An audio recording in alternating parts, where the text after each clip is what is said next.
Today in Los Angeles, we witness fire containment, legal battles, and a pinch of Viking spirit. I'm Dean Bark. Welcome to the City Report, Los Angeles. Let's open with the big one. The Summit fire near the Los Angeles-San Bernardino County line is largely under control, and evacuation orders have been lifted for parts of the Antelope Valley. The fire started July 9th near Jesus Canyon Road and East Avenue Z by Llano, burned 2,690 acres, destroyed one home, and damaged two others. Containment stands at 31% and forward progress is halted. Crews leaned on dozers and water-dropping aircraft to box this in despite stubborn winds. The cause is under investigation.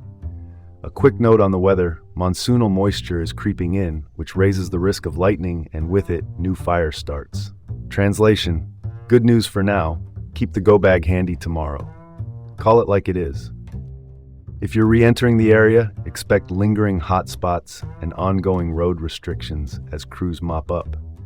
And yes, Mother Nature brought the wind to the party. Firefighters apparently didn't get the memo to slow down. Let's pivot to the next story.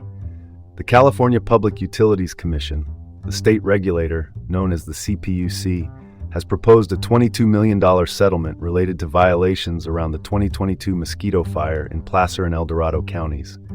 That blaze ignited September 6, 2022 near Oxbow Reservoir, burned 76,788 acres over more than 50 days, destroyed 78 structures, and triggered a state of emergency. PG&E, the major utility, is set to pay a $21 million penalty plus up to $1 million for a third-party policy review if the CPUC approves it in August 2026. Investigators cited failures to maintain certain power lines and a delayed fire report. PG&E did not report the fire until 2 days after it started. Investigators say those violations did not cause the ignition, and PG&E maintains the destroyed equipment was not to blame. My take: better late than never doesn't fly when the hills are burning. Moving on. A City Hall controversy is smoking up the room, figuratively and literally. Youssef Robb, an informal advisor to LA Mayor Karen Bass, is also working as a crisis communications consultant for Lineage Logistics, the global cold storage company whose Boyle Heights warehouse caught fire June 17. That blaze burned for over a week and pushed toxic smoke into surrounding neighborhoods. Community groups have criticized both Lineage and city officials over the response. Robb began consulting for Lineage on June 19 while advising the mayor, prompting conflict of interest questions. To define the roles here, a crisis communications consultant manages public messaging in emergencies, while an informal advisor offers unofficial guidance to a public official. Wearing two hats is common in politics, but wearing them in a smoke-filled room is a bad look. Now to Exposition Park, where a misunderstanding turned violent fast. Thursday night around 8:40 on Adams Boulevard, a couple accidentally shattered a bottle. Two nearby men thought it was thrown at them. Words escalated, the couple left and returned with several relatives.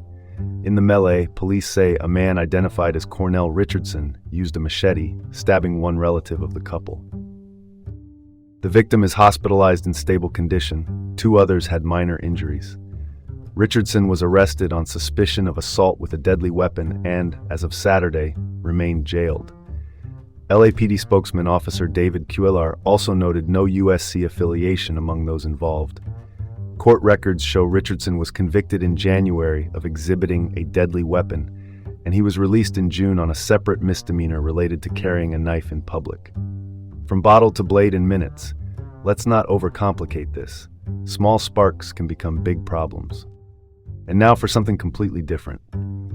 Up in Solvang yesterday, the Vikings of Solvang, a nonprofit of about 200 volunteers in Santa Barbara County, hit the oars for a rowing event to support medical debt relief.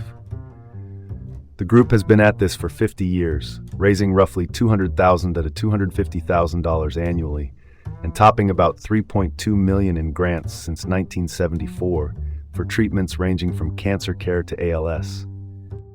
They even showed support for Norway in the FIFA World Cup, Scandinavian spirit with a SoCal tailwind. Earlier this year, they pulled in about $100,000 at a golf event. What's the takeaway? Community muscle can move heavy burdens, one stroke at a time. That's all for the City Report with Dean Bark, Los Angeles. Have a great day and join us again tomorrow.